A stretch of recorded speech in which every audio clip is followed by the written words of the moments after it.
Mail-in ballots are not secure No. because they are Don't do mishandled. that. Don't try to get off of it now. Hold on. What's the point of the video in Connecticut that you're talking about? What happened in Connecticut? One person dumped multiple mail-in And then ballots. what happened? It was, you said it was on video. So And then was they're that person mishandled. charged? I don't know. I have to You follow don't up with that. know? You're telling me that there's massive fraud and it's caught on video and you can't tell That me whether sounds it like a was fraud. real or We not? can look into Whether it. the person was charged or not? I really hope. Andrew here, back with the Veil of Power. Pastor Mark Burns is Donald Trump's personal spiritual advisor. This week he sat on British television and said a mother of 3 shot dead by an ICE agent, quote, reaped what she sowed. Her name was Renee Nicole Good. No drugs, no weapons, no criminal record. Agents searched her car and found stuffed animals. That's who Trump called a domestic terrorist before a single piece of evidence had been reviewed. Louis Goodall never raised his voice. He just kept asking Pastor Burns one question. How does this line up with the faith you claim to represent? Burns never found an answer because there isn't one. And let's get into it. President Trump is still refusing to sign a bipartisan housing bill that aims to make homes more affordable. Mike Johnson officially sent the bill to the White House today, giving Trump 10 days to change his mind, or it will automatically become law without him. According to Trump, passing the Save America Act, his bill to overhaul federal elections, is far more important than this housing bill. Will you sign that housing bill? I have not. It hasn't been sent to me yet. It's coming, I understand, and then I'll make it. Here's what I would like to sign. Much more than a bill, that big deal. It's a yawn. Some people say it's wonderful. To me, compared to the Save America Act, just about everything is a big yawn. So, Mark, I'm actually not sure where you stand on this bill and the actual bill, but even if you put that aside, to have the president saying, housing, who cares about housing in an election year? I mean, that seems like bad messaging for his party. Well, I agree with the president on this, Abby. I think that it is a terrible bill. This was Elizabeth Warren's bill before it was Tim Scott's bill. Before it was Donald Trump's bill. It's not going to actually lower housing prices. You basically create a bunch of more additional subsidies, and you're having the government decide who's allowed to buy homes or not buy homes because you're trying to exclude private equity from doing so. And so I think the president's right on the merits of it.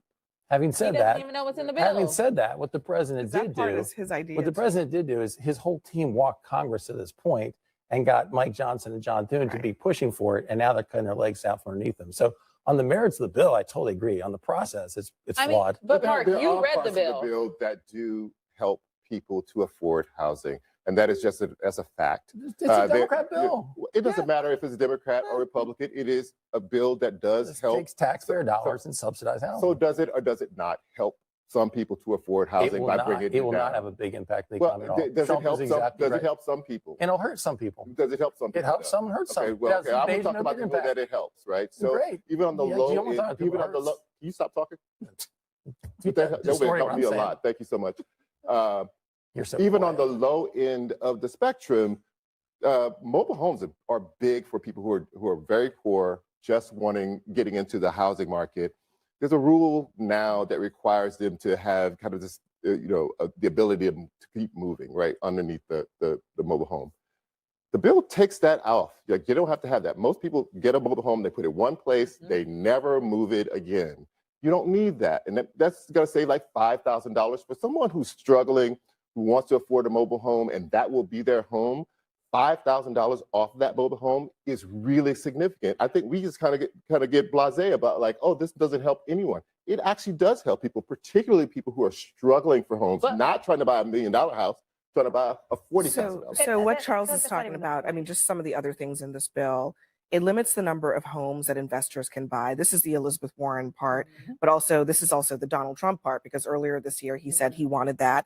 It eases regulations on those manufactured homes, as Charles was saying. It encourages housing-friendly zoning, promotes converting vacant buildings into housing, and offers grants and forgivable loans for repairs. And it passed by a pretty massive bipartisan that's why I'm not even commenting on margin. it. Like, it passed to pass. Clearly, the majority wanted it. That's democracy. My opinion doesn't even matter right now. What I'm really upset about is when I read the articles talking about what Trump reacted to the housing bill, it was so misconstrued and framed to act like Trump was being so disgusting and rude about it, when just listening to the clip right now, I was like, wait, all he said is that in the bigger perspective, looking at it, like the SAVE Act is more important than all of this. And I will argue election integrity is 100% more important than anything. But the way that the headlines were framing it, you'd think Trump was being like completely out of line. And now I just feel like I was deceived once again by the media. We have had the safest elections kind of in our Until history. mail-in ballots exist, and I know we're about to disagree on that. I'm sorry. It is I'm going to actually go back to in most countries that I visited, interview the political leaders, they laugh at mail-in ballots. Mail-in It ballots is have existed for decades. Post-COVID, it should not have been a thing. They need to show, excuse me, not mail-in ballots. The fact that we do not show ID is disgraceful. Okay, it's wait. actually That's a whole other. That's part of the SAVE Act. But we're saying that the here's SAVE the Act thing. needs to pass, and he was using that as leverage to pass it. Here's the thing. The bill has passed. Republicans have the House and the Senate. This is a Republican bill. Agreed. Maybe And it's going to Elizabeth go into Warren law. helped drafted it, but it passed in a Republican House and Senate. Correct. The president also says he has not read the bill, so he doesn't know what's in it and what's not in it. He did say some policies that seem to be aligned with the bill. You can do two things at once. Well, I would hope if you're the president of the United States, you could sign But this it's bill. called leverage. And you can also, but he's lost leverage because this bill is already passed. And so if he really wanted to use leverage, he might not have wanted to push it so much and really focus on the SAVE Act. The reality is, like, some folks don't want to touch the SAVE Act. They're not going to be able to get the SAVE Act with the margins they did. There is an ability to do two things at once. Well, yeah, I'm not saying that's not we true. didn't get to this in the last segment. He's going to sign the bill. Well, he wouldn't have had well, much even time. if he actually, doesn't, it here's the still thing: becomes a he law. may not sign it, and some of the reporting suggests that he may not sign it wasn't and even given just to him yet. let it become law. Yeah, which, fair, yeah, that's fair, what fair. that's all I was Fair going to say. But we didn't get to this in the last segment. But the Supreme Court dealing a blow to him on mail-in ballots today is a piece of this picture, because Trump is on this anti-mail-in ballot hobby horse. He votes by mail. Republicans have utilized vote by mail all across the country to their benefit in places like Florida and Utah and elsewhere. And then the Supreme Court says here, including Justice Coney Barrett and Justice Roberts, look, the Mississippi's law is Mississippi's law. If they want to count these ballots after Election Day, they can. And so Trump States' rights, my brother. States' rights. Trump is on this. I don't want to say he's on an island, but he is just so obsessed with this one issue as if it is going to solve all of his electoral problems. I just don't see the And problem he's in getting hit securing after the hit after election. hit on it. It is secure. Look, Abby, though. I mean, Remember that video in Bridgeport, I- Connecticut, where one person I brought in agree like with the 10 way ballots? I agree with the way the court ruled on this, Abby. I think the reality is that I want to have voter ID. I want to limit mail-in ballots. I think that would be healthier for our democracy. But at the same time, a constitution allows the states to determine their own rules for elections. And as Coney Barrett said, it says what the date is of election. It doesn't specify when it should be received by. And so Mississippi has every recourse to change the law if they want. And can It's a we also conservative stop state. with And it? it's a Can we Republican stop? controlled state. They can do it anytime they want to. Exactly. They can go back and change we it. have to stop so this pretending isn't something that the elections can are you let me not talk while I'm secure? talking here, Charles? Yeah, go So ahead. I think the Supreme Finish up. Court Thank you. is acknowledging and saying that, look, the state can fix this if they want. I think they rule it right. That sounds like a period. All right. So can we also now stop pretending that the elections are not secure? We Can can stop when they become secure. That's when we can stop doing Where's your evidence that they are not secure? I think, first of all, the fact that we do not have to show ID is a disgrace. Number two, I will find you videos, including 2024 in Connecticut, when you have on a security camera one person dumping in mail-in ballots. I'm not gonna watch it. I'm not gonna watch your YouTube video. Of course you don't want to watch it because it goes against your agenda. But if you opened your eyes and saw something that goes against what you believe, you'll see Emily, that it's not secure. But hold on, Emily. Don't tell me to open What my what eyes. about a better argument Don't do than, that. oh, it Don't doesn't do that. happen. Hold on, You're in Emily. instances in which it Hold on, happens and you're Charles. Let me arguing. just let What a Emily stupid finish argument. what she was claiming, because please you said that there was a I video wanna in see the Connecticut. videos What's and then the tell you point that of the there's- video? My point is that mail-in ballots are not secure No, because no, they are no, no, no, mishandled. Don't do no. that. Don't try What's to the get off of point? it now. Bring Hold them on. in. What's the point of the video in Connecticut that you're talking about? What happened in Connecticut? what One happened? person dumped multiple mail-in And then ballots. what happened? You said it was on video. So And then was they're that person mishandled. charged? I don't know. She just forgot. Not the case is still pending. Not I have to look that up. Not the person was acquitted on a technicality. Just I forgot. I need you to feel the weight of what just happened at that CNN table.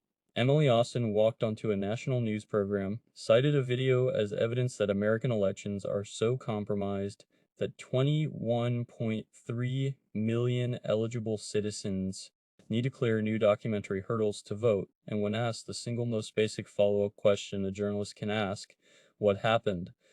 She had nothing. Not because the fraud was too complex to summarize, and because the outcome didn't exist the way she needed it to. Here's what the Heritage Foundation, not the Brennan Center, not a Democratic think tank, the Conservative Heritage Foundation found after spending years compiling every single proven instance of voter fraud they could locate across the entire history of American elections.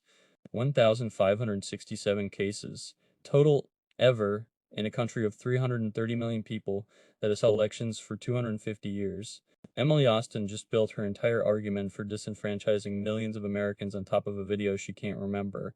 Charles Blow is about to do something very simple, and it's going to be devastating. You don't know? You're telling me that there's massive fraud and it's caught on video, and you can't tell me whether it was real or We not, can look into whether it. the person was charged or not. I really hope he was charged. But how many here's the instances thing. were not caught on camera? But hold on. I didn't have cameras. Hold on, Emily. Did I have we're cameras all the way on down to mail-in ballot? conspiracy. No. I'm just saying It's that you're basically. It is absolutely a It is a letter. It can be Listen, mishandled. I'm It's just a saying, joke. if you have video that answers the evidence. How about That you, answer how is about the you joke. defend the fact that we don't have to show voter ID? Hold on a You second. defend that too? First of all, that is a ridiculous thing. So do you believe that actually? Yeah, In yeah, 50 I do. states, that nobody has to show any I didn't ID? say nobody. Everyone should be required. What, to I want to show know, what are voter you saying? ID. In which states can you vote and no one knows who you are? You have to show where you live, nothing. So which states are those? How many New Yorkers said? I that didn't they know did the not answer have to because you didn't show? know it. How I many know people you should I weren't give you a answer because list you of didn't know names? it. Here's the I post on knew- Instagram. here's Everyone the who thing. didn't show ID in the New York election come forward. Here- People will come forward. Here's the thing. It's a joke. Here's the You're thing, a joke but because you actually- didn't answer that question. actually, You tried to go remember- around the Okay, corner. hold on. You tried to go around the Go ahead, corner. Ashley. Even more so if everyone's already doing it. Hold on, why not Emily. me? Hold on, Emily. The same and reason why the Charles. Supreme Go ahead, Court Ashley. the same reason why the Supreme Court ruled in the Watson case today that the state's laws supersede is that's also what happens in the states. So sometimes in states, people actually want your driver's license. In some states, they decide it's mail is sufficient enough. Exactly. 2 pieces of mail with your name and the address that also matches what is on the voter roll. Sometimes it is that a signature match. There are multiple ways to confirm identity. So the fact that there are no ways to ensure that people are coming in droves and voting illegally is just not the case. And if it is, you would be able to prove it. But she has videos. Because people from YouTube. want to prove it so that they can change the election laws. Yeah, that I would mean, be the look, best argument for Donald this Trump. has But been it doesn't going exist. on The only for a time long time. the election has been corrupted most recently was on January 6th when the sitting president would not accept the results of the election. This has been going and on tried to for a overturn long it. time. And every time we talk about this, I say the same thing. If you have evidence of massive fraud, Prove it. you're Emily or you're President Trump, please bring it forward. We would like to see it. Show We it. would And like the to DOJ analyze- would like to see it. We would love to analyze the fraud that is so rampant in this country that it necessitates changing all the laws in order to address it. Because I think if that were the case, it would be right there in front of us and there would be no question. Everybody would be on the same page about it. No, I'm not So sure about far, the Heritage Foundation has tried. Exactly. They haven't found it. The president has been president 2 times, Hasn't the found first it. term and the second term. Still No hasn't receipts. found it. So we're still waiting. Wait, and last We're thing still on Let's slow down on one phrase because it deserves to sit in the air for a second. Pastor Mark Burns said, Renee Nicole, good reaped what she sowed. That is not a political talking point. That is a man who calls himself a pastor using scripture to explain away the killing of a mother of 3. Here's what actually happened, stated plainly. Renee Nicole Good was an American citizen. She had no criminal record. When agents searched her car after she was shot, they found no drugs and no weapons. They found stuffed animals within hours before any investigation, before her family was even properly notified. The President of the United States called her a domestic terrorist.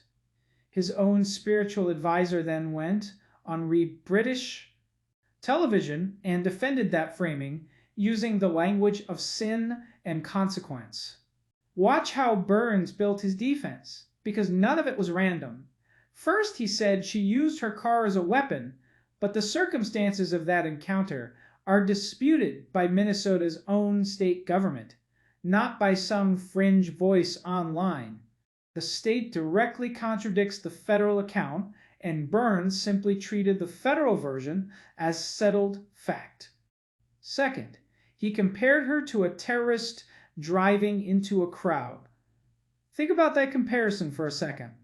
A woman with stuffed animals in her car and no criminal record compared to a coordinated act of mass violence.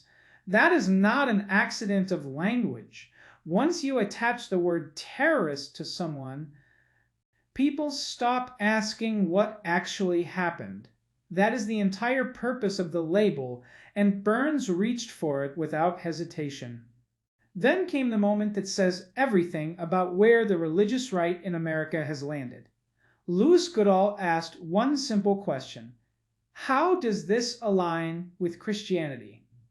Not gotcha journalism, not a trick, just the most basic question you could ask a self-described man of faith, and Burns could not answer it. He deflected. He changed the subject to Somalia. He told Goodall he might be a little slow to follow the conversation. He brought up how loving Trump is as a grandfather. Every single response was a detour around the one question that mattered. That is what it looks like when someone has no wit. Answer and knows it. Here is the part that should genuinely unsettle people watching. In that same interview, Burns argued that America's greatest allies, Britain, Denmark, the Greenlanders, have nothing to fear from Trump. Even while the president was reportedly asking generals to draw up invasion plans for Greenland, Goodall asked him directly whether that lines up with treating your neighbor as yourself. Burns could not answer that one either.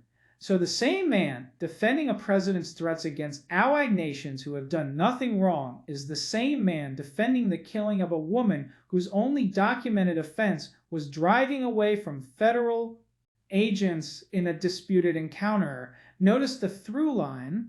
Power gets defended reflexively, and the people harmed by that power get blamed for their own harm every single time. This is not really about one pastor's bad answers on live television. This is about what happens when cruelty gets dressed up in religious language so it feels less like cruelty. When a mother of 3 can be labeled a terrorist within hours with zero evidence, and the response from the president's own faith advisor is to say she brought it on herself, that tells you exactly how little protection ordinary people have left. Reaping what you sow is supposed to describe consequences for your own choices.